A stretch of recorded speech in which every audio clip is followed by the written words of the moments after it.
It's a 60 Go podcast presented by Mint Sports. Siebes, how are you, mates? I'm good, Tom. Seemed like the Knights hit the wall, didn't they? They've been up for a while now, 10 in a row, but I tell you what, they got punched in the face on the weekend.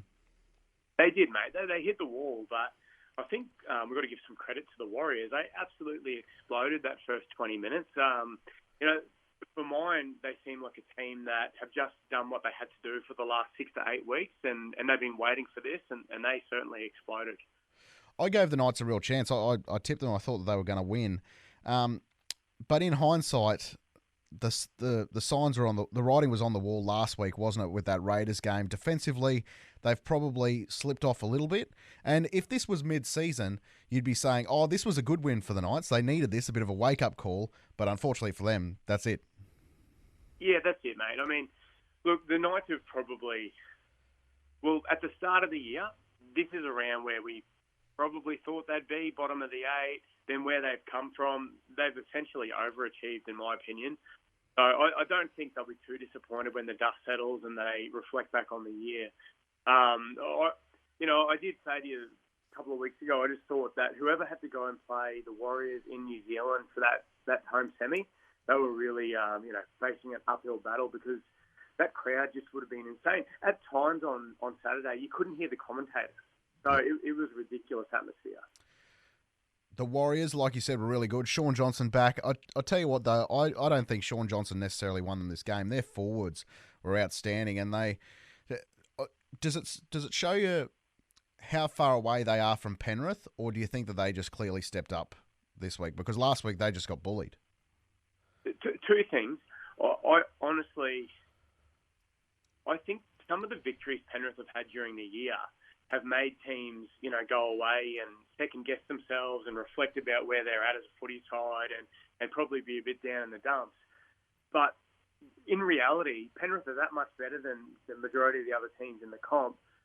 I don't think the Warriors were that bad. And I know this might sound silly.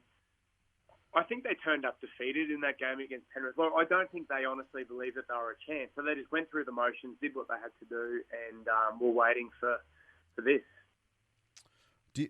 How did the Warriors beat Brisbane? Obviously, they don't have that home crowd advantage, and all of those Warriors players grew a leg in front of that New Zealand crowd, and they were clearly behind them. I read an article over the weekend, and it was from a New Zealand paper, and obviously the All Blacks aren't going as well as what they would have liked in the Rugby World Cup at the moment, and the headline read, "Has Rugby League overtaken Rugby Union as our number one sport?" And I thought to myself, well, that's probably not true, but the fact that they're even writing that is quite remarkable. Yeah, that's it. Yeah, definitely, mate. And no way in the world. Like, in Auckland, North Island, rugby league's always going to be big. But in Auckland, to be fair, it probably is bigger than rugby, but the rest of the country is nowhere near it. So I just think I need to be really clear here. It's very obvious that I don't have much time for the Broncos. I don't like them. I've never liked them. They can win the comp and I'll still be negative about it. So I'm just putting that out there now. However, to be fair and give credit where credit's due, they've done unreal. And the team that they've got, and I know we'll talk more about it, but the team that they've got, everyone knew anyone with half a brain knew 3 or 4 years ago that they were going to be a good side eventually. They just needed to mature. They just needed to play games and mature. So, the Broncos can obviously beat the Warriors, and they can give Penrith a massive fright. They're so athletic, they're so fast. But I honestly believe, and this is nothing to do with my Brisbane hate, I think the Warriors will get them. I really do. The forward pack is the thing for mine that can do it. Sean Johnson, I know you said that it wasn't Sean Johnson that won in the game. Blokes like Adam Fanua-Blake were unbelievable. Tohu Harris was unbelievable. But Sean Johnson, mate, some of the stuff he did last week was just A+. It was electric. The way he was isolating his defender. He had options. He had his second rower and his centre, inside, outside shoulder of the three in. So, that's going to be on the weekend. That will be Ezra Mann. so they'll be targeting him. And then with Charnze out the back, the speed that Charnze is showing definitely confirms for me that he was carrying an injury for a couple of years, because he seems like he's back, doesn't he? Yeah, it does. And the biggest thing that stuck out for me with the Warriors was their discipline. They were very, very good as far as the little 1%ers against Newcastle. And I actually don't think Newcastle were that bad. I thought that they did a tremendous job to be only down by, 2 tries at half time, considering they only had one set in the first 15 minutes. But it was just the fact that they were on. Sorry to interrupt, but after 11 minutes, wasn't it something ridiculous like 4 play the balls was all they had? Yes. Yeah. So, you're not going to win many games of footy like that. And I remember a game earlier in the year, it was Manly versus Brisbane, and Manly had no ball in the first half. I think they might have completed 6 sets in the first half and were totally blown away. I think it might have been 20-0 at half time. And so for the Knights to stay in that game and only be down by 12, I thought they did a really good job. But yeah, they did. But momentum also swung. Like, the Knights in the second part of that first half did get a lot of possession, so it did even up a bit. Yeah, absolutely. And the Knights were really competitive in the second half. But it's just the fact that there are some times, and you got the feeling from when the Knights dropped the ball in the first set, you just knew that it was going to be the Warriors' day. And I've been known to have some pretty bad early crows throughout the year, but you just got that gut feeling that the Warriors were on that day. Oh, for sure, mate. It was just a wave of momentum, and they executed everything. As you said earlier, their completions were unbelievable. Their execution was spot on. Johnson had that touch of that magic that he's had all year, and yeah, they didn't look like losing. And to be fair, as you said, the Knights hung on. They hung on. It could have easily been 24-30-0. The Warriors did have a couple of blokes held up and bombed a try themselves in that first 20. So, 16-0, I think it was, and that was nowhere near a true reflection of the dominance. But yeah, the Knights, they won 10 games in a row for a reason, or 9 games in a row for a reason, and they showed that ability to hang tough, hang in there, and try and get themselves back in the game. Do you buy the Knights as a finals team next year? If Kalen Ponga plays like he has this year, then yeah, I do. I think they've got a big gap in the halves, which, I don't know. If we look back at the 9 in a row, well, yeah, they beat a couple of good teams, but if we reflect properly, and I know we will at the end of the year, we're going to go through and have a chat about each side. Maybe they did beat up on a couple of ordinary sides and all of a sudden won 1 or 2 games that they weren't entitled to win, and it looked a bit better than reality. Yeah, they should be around 7th or 8th, mate, next year, but it all depends on Ponga. What they would give for a full year of Jaden Brayley is a lot. Oh, definitely, mate. He's a big loss, and again, we've had this discussion off the pod before, and look, Tyson Gamble and Hastings, they try their heart out, and Hastings goes okay, steers the ship, but they're not. And he ties into the Willie Mason comments. Now, they're not elite halves. They're not top 8 halves. I think Willie Mason, the comments that he's made, the way he's carried on is embarrassing. He's meant to be a mentor for young players, and they're meant to look up to him, and he's meant to be guiding young blokes at the Dogs, and then he turns around and he wants to sink the boot into a young bloke at the Knights having a crack. I don't think he's wrong with what he said. It's just how he's gone about it and how he said it. Well, it would be one thing to bag a Cody Walker if Cody Walker had a bad game, because Cody Walker's obviously got the pedigree of an elite half. But to bag Tyson Gamble, I mean, please, it's like shooting the baby goat. Like it's a nothing. Like who are you trying to impress here? That's right, mate, and that's the problem with the way he went about it, because what he said is right. It is. It's just the way he went about it, the way he carried on. It just. I think more people are going to like Tyson Gamble than they did before after it. So, no doubt, no doubt. And we'll move on to the Roosters and Storm game. I felt sick to my stomach watching this game because the Storm, to me, were clearly the better team in this game for at least 70 minutes. And the fact that they couldn't ice that game was so frustrating to watch. Their attack is just miserable without Jerome Hughes. I've said this before. I really do think Jerome Hughes is the most important person in the Melbourne team. Without him, they just fall to pieces. And to watch that game against the Roosters, who I can't even believe that they got to this point, but on the verge of winning and probably should have won in the end, to be up by one with a minute to go, then I found it pretty embarrassing by Melbourne and gives me no confidence in them next week. Oh, mate, look, Melbourne they are what they are, if that makes sense. So, look, they're not going to win the comp. They're not going to. I can't see. Well, unless someone gets sent off, I can't see them beating Penrith. I can't see them getting within 12 or 16 of Penrith. So, yeah. I think it's just another amazing coaching job by Bellamy to get them to the Final Four again. Because realistically, their squad as a whole, if you look at their 30, it's not that impressive. They've got 3 or 4 stars. They've got a half a dozen blokes who go okay, and the rest are pretty average first graders, in my opinion. So I think that, and again, they've always gone with the top-heavy approach with throw most of your money into 3 or 4 elite players and then fill pieces around it. But look, I just think that where they're going to finish is probably a little bit better than par for them. I think it's a great coaching job from Bellamy, and if they did lose on the weekend, the way they lost and who they lost to would have been a big question for me. But if they fell out of the finals contention in the second week, to the side that they've got, I would have said, well, that's fair enough. That's where they belong. He knows Craig Bellamy. Craig Bellamy knows that he does not have a premiership winning team at Melbourne right now. He knows, because they're looking to go after people like Tino, looking to go after Payne Haas.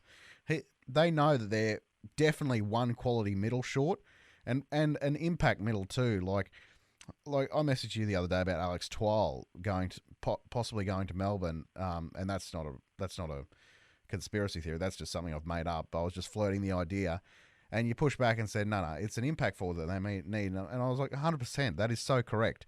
When Nelson goes off the field, they fall to bits, and the middle is so loose without Nelson there, and they've got no punch whatsoever. It's not like they've got 2 star back rollers like an Olakau'atu and a Kikau. Katoa is doing a really good job, but he's very young, and Trent Liero is just he's a worker. He's a worker. Yeah. So they've got no punch. That's right, and they've got 6 or 7 who blokes who just do their job. They're no frills. They get through their work. They get through their meters. Every now and again, they'll find an offload, but yeah, they just need something explosive. And again, this is probably the wrong type of person, but a Pengai Jr., if he gets into Bellamy's system and buys in, that type of player that can just explode and create havoc. But obviously he's gone. Yeah, well, that's why they bought Tarek Sims. Like, seriously, they needed a punch from a middle forward, and Tarek's. He obviously didn't cost a lot, and he's going towards the back end of his career. But I'd imagine that they thought if they can just get 25 to 30 minutes a game out of him, just coming off the bench, then that might fill a hole there, because they're really lacking that impact middle at the moment. And Nelson is worth his weight in gold at the moment. Whatever they signed him for, it's unders. I agree, mate. He's certainly getting better and better. Yeah, I'm not sure how long he's locked up for, but whatever it is, 4 years from next year. Okay. All right. Yeah. So it's worth every cent. And going back to the Tarek Sims buy, well, like you said, he's not on much money, so it is what it is. He's getting, or Melbourne are getting an experienced bloke, a little bit of leadership, teach a few of those young blokes what it's like to be a professional. But he hasn't got the punch that he used to have. He hasn't had it for a few years. So, they need to find someone on the market, where, even if they go to England and sniff around. Otherwise, I just think, like you said, they're just lacking something to put themselves back into grand final contention.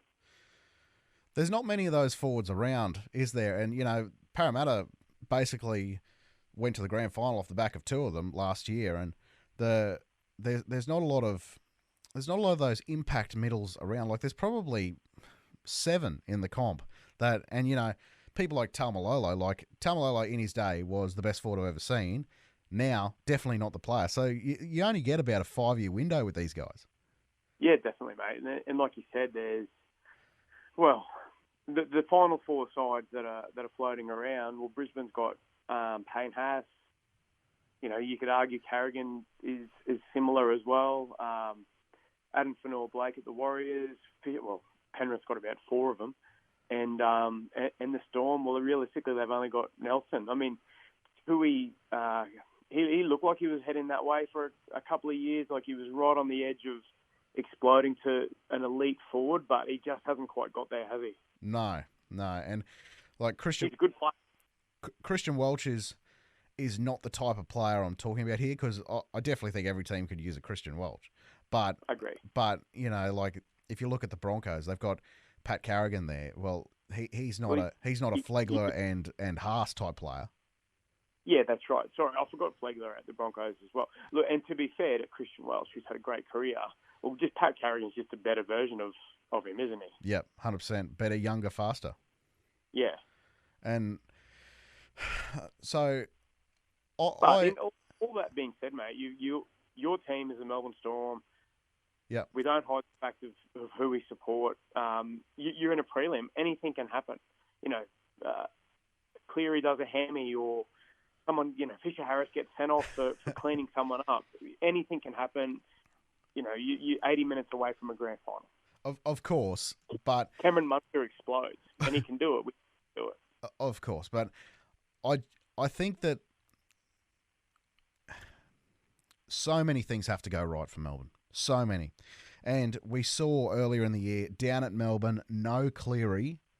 Melbourne had a full-strength team. They were up 14-0, coming out of the blocks, exploding, and got belted.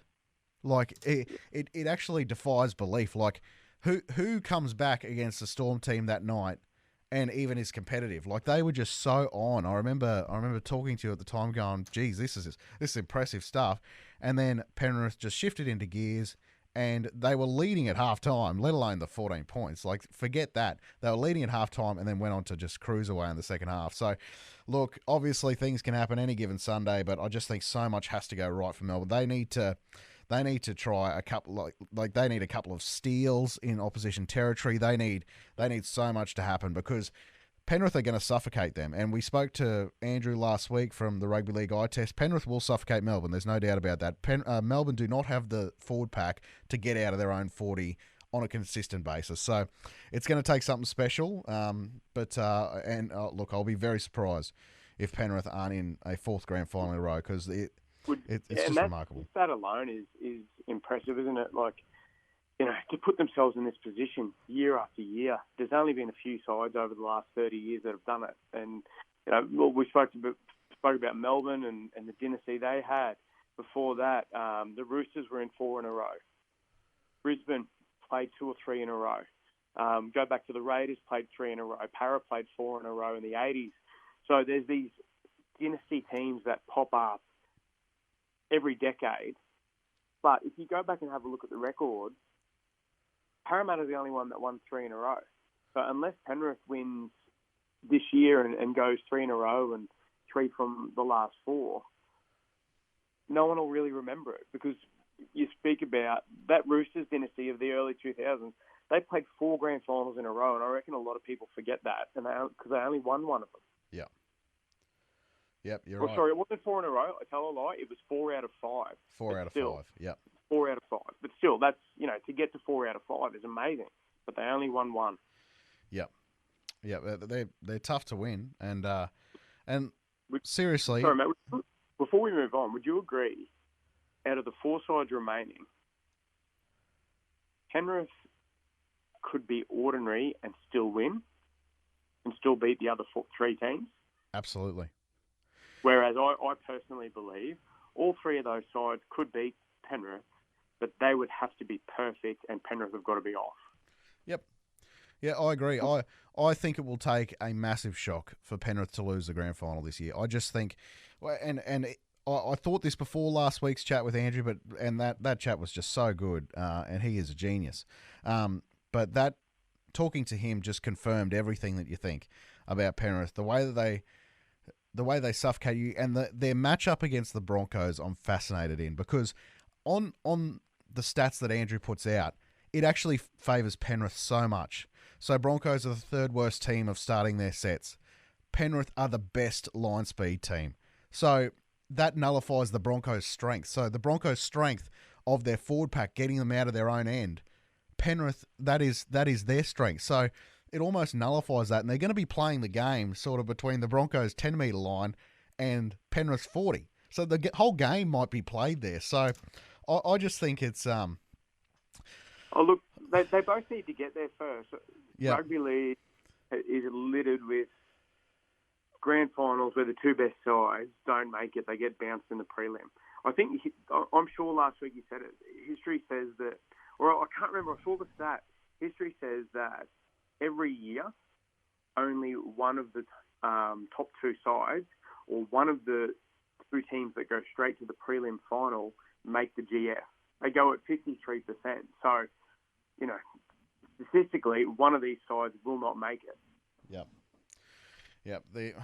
Like I said, crazy things have happened before. I was stunned a couple of years ago when the Storm lost in a prelim to Penrith. I can't remember what happened. I think that was the game where Dylan Edwards was in a moon boot. You had Cleary injured. Luai was injured. And Melbourne lost that prelim game. I'm not sure if you remember that. It was the first year without Smith, but that absolutely blew me away that they lost that game. But it was at Suncorp during the COVID year, I think. Yeah. But look, crazy things can happen. And there's been plenty of things. We go back and pull out a number of different years where the best two teams all year don't make the GF. But yeah, I think they're the favourite at the moment. The bookies that have them as the favourite. I just don't think that I don't think those two teams are going to play each other in the GF. Final topic: was the Roosters' season a success? Not a chance. No way in the world. Not even. No way. They should be anything less than this weekend is a failure for them this year with the squad that they put together, the way that they spruiked their signings, the way they went into the season. The fact that they're not in these last four sides, they've underachieved. I've heard a lot of people saying that it is a success because of where they were 10 weeks ago. Well, that's exactly why it's not a success, because they should never have been in that position to start with. Exactly, mate. It was a seriously. This is one of those years where the competition was just asking for a team to step up to play Penrith in the GF. Yeah. And at the moment, Brisbane and New Zealand are the only two teams that have taken, realistically, who have grabbed that opportunity. Melbourne are where they always are. So they've made the prelim. Melbourne always make the prelim. So, they've done what they always do. Those other two teams have taken their opportunity. Roosters didn't. One shining light for the Roosters, God, I thought Lindsay Collins elevated himself this year to just a whole nother level. He has become one of the premium front rowers in the game, and I thought he was outstanding again on the weekend. Yeah, I agree, mate. He's been unreal. I thought he was good last year. Probably the last 2 years he's been good, and then he's been getting better and better. He started the year well without really standing out or me noticing him a great deal, and then all of a sudden, after the big Origin series he had, he has been one of the best props. He'd be would it be fair to say he's been one of the top 5 props? That's right. When you take into account State of Origin as well. Exactly right. Yeah, his State of Origin series was excellent, and he's just been getting better and better and better. Where a lot of blokes, he's not a young man anymore. He's probably 26, I reckon 27 now. So yep. Yeah, he has matured, but a lot of people who have their first massive Origin series like he had, they'll often fall away a little bit just because of how draining it must be for someone to get through that 6 weeks of their life.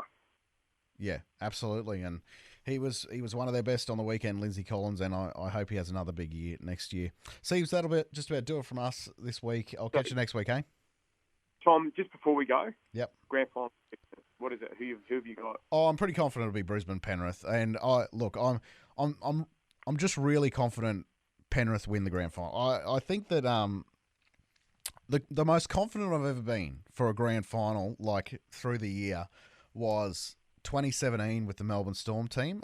They That was the year they beat the Cowboys in the grand final. That's the most confident I've ever been of a grand final, and I thought it in July. I thought they're just going to win the comp, but I'm almost at that level with Penrith here. I just think that they are just a matchup nightmare for all three of these teams. I think you're right about Penrith. I've got Penrith to win well. I think they'll win by 13 plus. Yep. And I've got the upset. My upset is, and it's nothing to do with the Brisbane situation where I always like to bag them. My nephew, at the end of the day, my nephew plays for Brisbane. I want him to have a blinder every week. Yep. However, I honestly think that New Zealand are going to get him. Yep. They might do. They might do, and it'll be impressive to watch. Steve's good to talk to you. Thanks, mate. You're listening to the 60 Go podcast presented by Mint Sports, and that is Full Time.